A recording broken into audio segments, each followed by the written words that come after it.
बिस्मिल्लाहिर्रहमानिर्रहीम। अस्सलामुअलैकुम। हमारे चैनल में खुश आमदीद। नाज़रीन, आज आपके लिए मैं इंतहाई खौफनाक, सनसनीखेज और दिलचस्प कहानी लेकर आई हूँ। लेकिन कहानी शुरू करने से पहले आपसे गुजारिश है कि अगर आप हमारे चैनल पर नए हैं तो हमारे चैनल को ज़रूर सब्सक्राइब कीजिए ताकि आपको हमारी वीडियोस सबसे पहले मिलें। मैं मरी रोड पर एक दोस्त से मिलने गया। अभी मैं उसकी दुकान की तरफ बढ़ ही रहा था कि पीछे से आवाज़ आई, बाबूजी, अल्लाह के नाम पर 1 रुपया दे दो, मेरे बच्चे कल से भूखे हैं। ये आवाज़ सुनकर मैं चौंक उठा। मेरे कदम रुक गए क्योंकि आवाज़ कुछ जानी पहचानी सी लग रही थी। मैंने बेख्तियार पीछे मुड़कर देखा। मेरे सामने एक 20-25 साल का नौजवान खड़ा था। शेव काफ़ी हद तक बड़ी हुई थी। लिबास मैला कुचैला और जगह जगह से फटा हुआ था। इसके गदागरी के हुलिये के बावजूद मैंने इसे पहली नज़र में ही पहचान लिया था। ये मेरा दोस्त शहरयार था। वो मेरे सामने हाथ फैलाए भीख का मुंतज़िर था, मगर उसकी हालत देखकर मेरा दिल खून के आंसू रो रहा था। मैंने लपक कर उसे सीने से लगा लिया और पूछा, मेरे भाई, तुम इस हालत में कैसे पहुँचे? कई राहगीर मुझे हैरत से देख रहे थे कि मैंने एक फ़कीर को गले क्यों लगा लिया, मगर मुझे किसी की परवाह नहीं थी। अपने करीबी दोस्त को इस हाल में देखकर तो मेरे दिल में आग लगी हुई थी। शहरयार भी मुझे पहचान चुका था और मेरे गले लगकर बच्चों की तरह रो रहा था। मैं उसे साथ लेकर एक करीबी रेस्टोरेंट में चला गया और एक कोने में खाली मेज़ देखकर उसे बिठाया, उसके लिए चाय मंगवाई और फिर उससे पूछा, अब बताओ तुम इस हाल में कैसे पहुँचे? उसने अपनी कहानी कुछ इस तरह सुनाना शुरू कर दी। तुम तो जानते हो कि मैं बीवी के ज़ेवरात और घर की कीमती अशिया बेचकर मिस्र चला गया था। बस वहीं से मेरी बर्बादी की दास्तान शुरू हुई। ये कहकर उसने चाय के आखिरी घूंट अपने मैदे में उंडेले, कप एक तरफ रखा, खंकार कर गला साफ किया और यूं गोया हुआ, मुझे एक डच कंपनी में मुलाजमत मिल गई थी। ये नौकरी मुझे खुद से नहीं मिली थी, बल्कि मिस्र में मेरे एक दोस्त ने मेरी इस सिलसिले में बेहद मदद की थी। ये नौकरी मुझे उसी की वजह से मिली थी। वो भी मेरी तरह रावलपिंडी का रहने वाला था, मगर वो काफ़ी अरसे से मिस्र के महकमाए आसार कदीमा में एक मुमताज़ ओहदे पर फाइज था और उसी के ताल्लुकात की बुनियाद पर मुझे नौकरी मिली। कंपनी के कानून के मुताबिक किसी भी गैर मुल्की को कंपनी में आला ओहदे पर फाइज नहीं किया जा सकता था, इसलिए मेरी तकर्री लेबर स्टाफ में की गई थी। मगर आला तालीम होने की वजह से और फिर मेरे ताल्लुकात की वजह से मुझे कंपनी के डायरेक्टर ने लेबर स्टाफ का सुपरवाइज़र बना दिया था। कंपनी का काम कदीम तरीन फ़राइन मिस्र के अहरामों की खुदाई और उनकी मुरम्मत करना था। कंपनी मिस्र हुकूमत से मुआहदे के मुताबिक वहाँ से मिलने वाली नवादरात और दूसरी कीमती अशिया को कायरा म्यूज़ियम में देने की पाबंद थी। मेरा काम खुदाई के दौरान मजदूरों की निगरानी करना था और वहाँ से मिलने वाले नवादरात को कब्ज़े में लेकर आंद्रे साहब के पास जमा करवाना था। इन अशिया को आंद्रे साहब ही कायरा म्यूज़ियम में जमा कराते थे और ये बात मुझे चंद दिन बाद ही पता चल गई थी कि ख़ास नवादरात कंपनी स्मगल करके दूसरे ममालिक में फ़रोख्त कर देती है। लेकिन ये उनका ज़ाती मामला था, मुझे इससे क्या लेना देना था, इसीलिए मैं चुप रहा।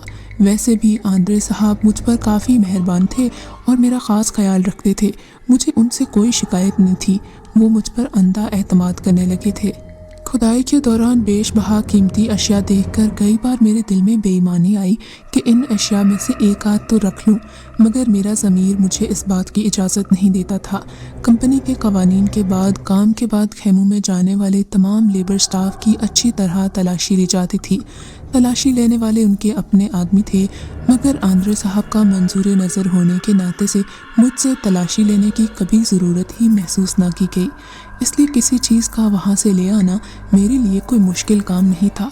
काम के दौरान मुझे साइट और खैमों तक आने जाने की इजाज़त भी थी और इस मकसद के लिए मुझे एक जीप दी गई थी जो हर वक्त मेरे इस्तेमाल में रहती थी। खैमे साइट से काफ़ी दूर पक्की सड़क के करीब लगाए गए थे क्योंकि मकामी लेबर आधी रात के वक्त इन अहरामों के करीब जाने से भी डरती थी। वो दिन में तपती रेत पर खैमे लगाकर शदीद गर्मी में तो खुदाई कर लेते थे, मगर अंधेरा फैलने से पहले ही काम छोड़ देते थे और अपने अपने खैमों में चले जाते थे। हमारा क़याम वहाँ पक्की सड़क पर अल-खरामा के मुकाम पर था, जहाँ यह सड़क सीधी कायरा को जाती है। कभी कभी मैं अपने दोस्त से मिलने कायरा भी जाता था और इस वक्त भी जीप मेरे इस्तेमाल में होती थी। एक दिन खुदाई से बरामद होने वाली अशिया जीप में रखवा रहा था कि अचानक मेरी नज़र एक छोटे से स्याह बुत पर पड़ी। ये तकरीबन 5 इंच का था और इसके माथे में एक बेशकीमत हीरा चढ़ा हुआ था। बुत ज़मीन में दबे रहने की वजह से स्याह हो चुका था और इसके हीरे के ऊपर चढ़े शीशे पर भी मिट्टी जमी हुई थी। मगर मेरी तजर्बाकार निगाहें जान चुकी थीं कि इस हीरे की कीमत कम अज़ कम 40-50 लाख रुपए है। हीरो की पहचान मुझे मिस्टर आंद्रे के साथ रहकर हो गई थी, क्योंकि वो रोज़ ही अनवाओ इकसाम के हीरे जवाहरात आगे जमा करवाता था और उनके मुतालिक पूछता रहता था। आंद्रे इन चीज़ों के बारे में तफसीली मालूमात रखता था। सच बात तो यह है कि वो शख्स चलता फिरता इंसाइक्लोपीडिया था, कई कदीम उलूम और ज़ुबानें भी जानता था। इस छोटे से बुत के माथे में जड़े हीरे को देखकर मेरी नीयत बदल गई। मैंने दिल में सोचा, मियाँ शहरयार, अगर तुम इस हीरे को छुपा लो तो तुम्हारी सारी मुसीबतें दूर हो जाएंगी और सारी ज़िंदगी आराम से गुजरेगी। फिर दिल में ख्याल आया कि अगर आंद्रे साहब को पता चल गया तो मेरी बनी बनाई इज्जत खाक में मिल जाएगी। दिलो दिमाग की इस कश्मकश में शैतान ने मेरी आंखों पर लालच के पर्दे डाल दिए। आखिरकार दिल का कहा मानकर मैंने बुत को अपनी जेब में डाल लिया। उस रोज़ मैं अपनी अशिया आंद्रे साहब को जमा करवाने के बाद अपने दोस्त को मिलने के बहाने कायरा चला आया और इस बुत को अपने सामान में छुपा दिया।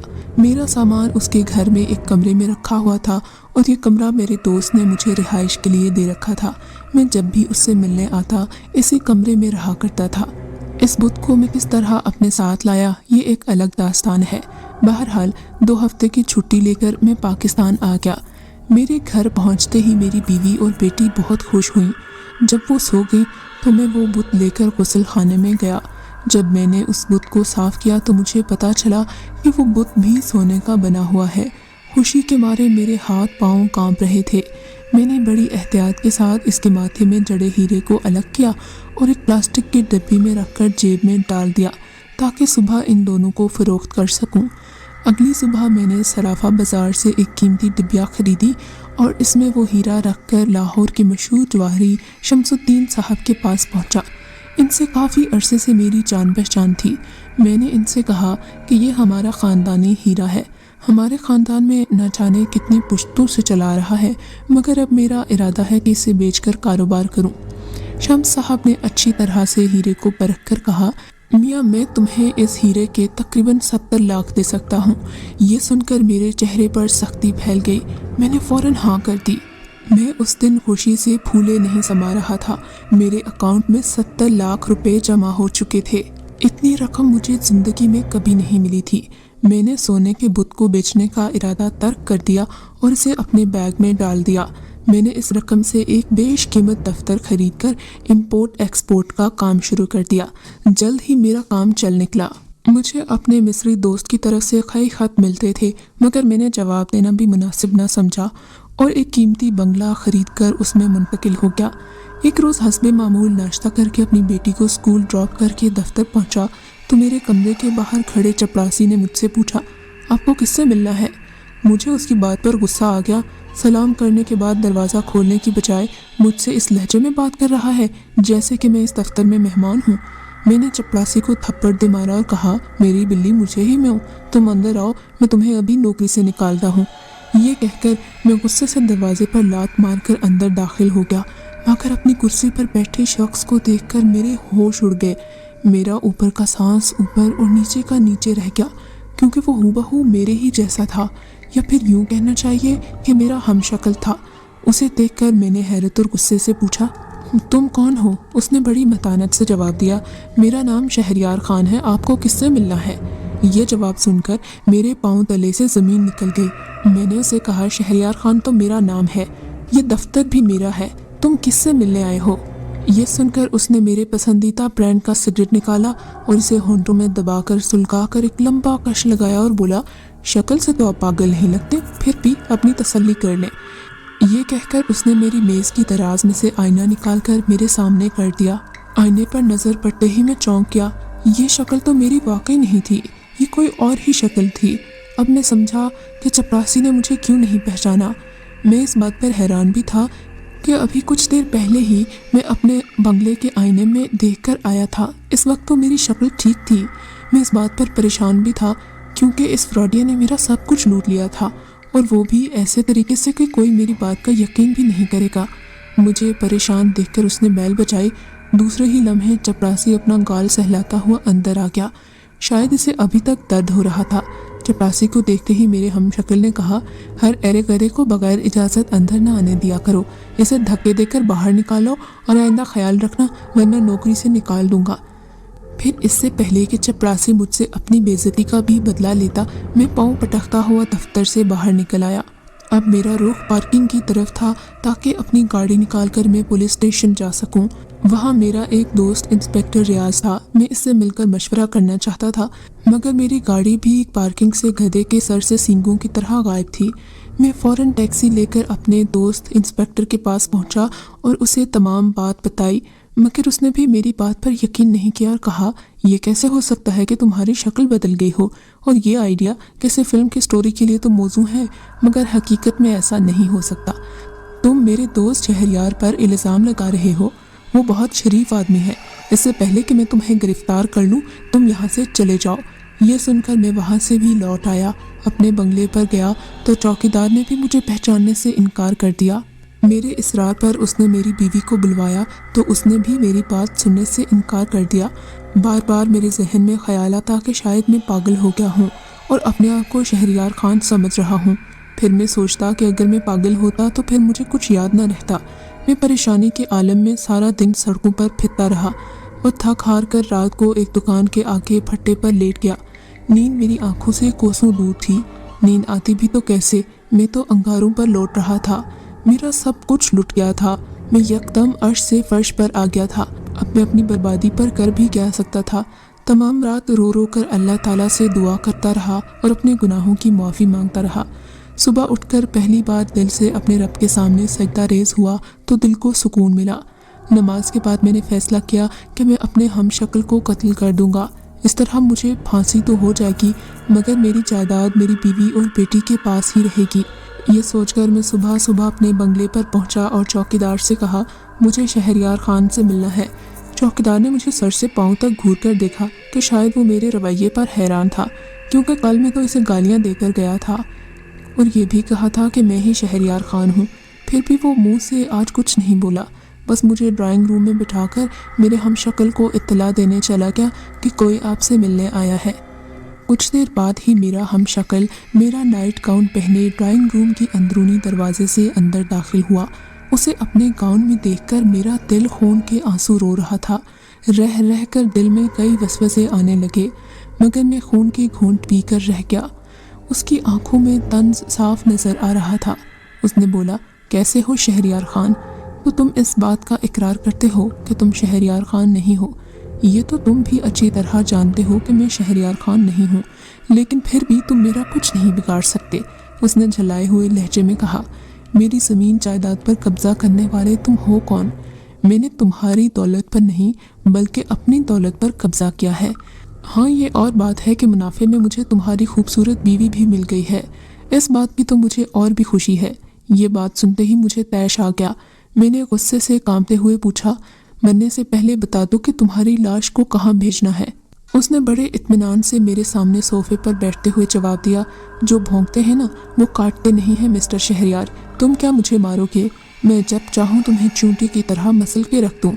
उसकी इस बात पर मेरा पारा और भी चढ़ गया और मैंने ताव में आकर उसके मुंह पर थप्पड़ दे मारा, मगर मेरा हाथ यूं झंझना उठा, मुझे लगा जैसे किसी ने पत्थर को थप्पड़ मार दिया हो। दर्द की लहरें मेरे कंधे से उठने लगीं। थप्पड़ लगने के बावजूद वो अपनी जगह इत्मीनान से बैठा था। उसने गुस्से से मेरी तरफ देखा और कहा, मेरा ख्याल था कि मैं तुम्हारी जान बख्श दूंगा, मगर तुम्हारी बदतमीजी ने यह साबित कर दिया है कि तुम इस काबिल नहीं हो कि तुम्हारी जान बख्शी जाए। अब सुनो मिस्टर शहरयार, मैं तुम्हें तड़पा तड़पा के कुत्ते की मौत मारूंगा। तुम मुझसे जिंदगी की भीख मांगोगे, मैं तुम्हें मौत की भीख ज़रूर दूंगा, लेकिन तुम्हें मारने से पहले तुम्हें यह ज़रूर बताऊंगा कि मैं कौन हूँ, ताकि तुम्हारी आत्मा को सुकून मिल सके। ये कहकर मुझे उसने सोफे पर बैठने का इशारा किया और खुद सिगरेट सुलगाने लगा। मैं गुस्से में भरा हुआ था, हाथ मसलता सोफे पर बैठ गया ताकि उसकी असलियत का पता चले तो उसे कत्ल करने की कुछ तरकीब सोचूं। वैसे भी मैं अंदाज़ा लगा चुका था कि बगैर किसी हथियार के उसे मारना मेरे बस के बाहर है। उसने सिगरेट सुलगा कर एक लंबा कश लिया और कहने लगा, मेरा नाम दुरूब है, मैं वही सोने का बुत हूँ जिसे तुम फिरौन के अहराम से चुरा कर लाए थे। मैं ही उस हीरे का मालिक हूँ जिसे बेचकर तुमने ये सब कुछ हासिल किया, इसीलिए ये तमाम दौलत जायदाद इस पर मेरा हक है। उसके मुंह से ये अल्फाज सुनकर मैं हैरान और परेशान हो गया। मैंने उससे पूछा कि ये कैसे हो सकता है कि कोई सोने का बुत इंसान बन जाए। उसने जवाब दिया कि पहले मेरी पूरी बात सुन लो, फिर सवाल करना। ये कहकर उसने अपनी दास्तान शुरू करते हुए कहा कि जैसे कि मैंने तुम्हें बताया, मेरा नाम दुरूब है। मैं फिरौन के दरबार में जादूगर था। जिस अहराम की तुम खुदाई कर रहे थे वो फिरौन ही की आखिरी आरामगाह है। मैं उसकी बेटी सांतारा से मोहब्बत करता था, वो भी मुझे दिलो जान से चाहती थी। एक रोज़ शहंशाह को इस बात का पता चल गया। उसने तहश में आकर मुझे कत्ल करवाने का मंसूबा बनाया, मगर दूसरे जादूगरों ने उसे बता दिया कि मुझ पर कोई हथियार असर नहीं करता, इसलिए मुझे मारना मुमकिन नहीं है। ये सुनकर वो चुप हो गया, मगर दिल ही दिल में मुझे मारने की तरकीबें सोचता रहा। एक रोज़ शहंशाह मेरे काम से बहुत खुश होकर कहने लगा, मांग क्या मांगता है। मैंने उससे उसकी बेटी का हाथ मांग लिया। मेरी बात सुनकर वो आपे से बाहर हो गया, लेकिन फिर भरे दरबार में मुझे जुबान दे चुका था, इसीलिए मजबूर था। मैंने उसे कहा कि तुम्हें अपने वादे के मुताबिक अपनी बेटी मुझे देना होगी। उसने भरे दरबार में अपनी इज्जत रखने के लिए ये बात मान तो ली, मगर उसके चंद दिन बाद उसने मुझे दूसरे जादूगरों के जरिए धोखे से सोने के बुत में तब्दील करा दिया और सांतारा को एक बेशकीमत हीरे की शक्ल में तब्दील करके मेरे माथे में जड़वा दिया। कहा, अब ये तुम्हारी है। जब तक तुम्हारे माथे की जीनत बनी रहेगी तुम इसी तरह बुत बने रहोगे। मुझे बुत बने कई हजार साल हो चुके हैं। तुमने मेरा बुत चोरी करके मेरे माथे से सांतारा को जुदा करके मुझे नई जिंदगी दी। मेरी ताकतें आज भी कायम हैं। मैं तुम्हारे इस कदम पर तुम्हारा शुक्रगुजार हूँ, मगर तुमने मेरी सांतारा को फरोख्त करके अच्छा नहीं किया, इसलिए मैंने तुम्हारी जायदाद पर कब्जा कर लिया है और तुम्हारे एहसान के बदले में तुम्हारी ज़िंदगी बख्श दी थी, मगर तुम्हारी बदतमीज़ी ने अपनी मौत को आवाज़ दी है। उसकी दास्तान सुनकर मैंने कहा, क्या ये नहीं हो सकता कि तुम मुझे माफ़ कर दो? तुम इतने बड़े जादूगर हो, तुम उस जौहरी से सांतारा को आसानी से हासिल कर सकते हो। यही तो मुश्किल है। मैं इतने सालों से इसी काम में मसरूफ़ था, मगर कामयाब नहीं हो सका। उस जौहरी ने जिस सैफ में वो हीरा रखा है उसमें एक छोटा सा कुरान पाक का नुस्खा रखा हुआ है, जिसकी वजह से मेरा जादू उस सैफ पर काम नहीं करता। ये सुनकर मुझे एहसास हुआ कि कुरान पाक में कितनी ताकत है। मैंने तो कभी भूलकर नमाज भी नहीं पढ़ी थी। मैं तो जब दौलतमंद हुआ था ये भी भूल गया था कि मेरा मज़हब क्या है, बड़ों छोटों से किस तरह पेश आना है। जब मेरी बीवी कुरान पाक पढ़ती तो मैं उसका मजाक उड़ाता था, उसे दकियानूसी और पुराने ख्यालात की औरत जैसे अलकाबात से नवाजता था। मगर आज मेरी आंखें खुल गई थीं। मुझे पता चल चुका था कि कुरान पाक के आगे इस बुत की भी नहीं चलने वाली। इस ख्याल के आते ही मेरे जहन में बिजली सी कौंधी और मैं उठकर बेख्तियार उस कमरे की तरफ दौड़ा जहाँ मेरी बीवी कुरान पाक पढ़ती थी।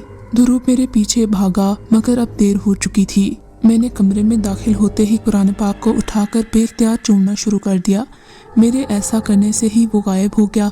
मेरी बीवी ने मुझे कुरान पाक चूमते देखा तो बोली, क्या बात है शहरयार, क्या मुसलमान होने का इरादा है? उसकी बात में छुपे तंज को मैं महसूस कर चुका था, मगर मेरे लिए तो यही बहुत खुशी की बात थी कि मेरी बीवी ने मुझे पहचान लिया था।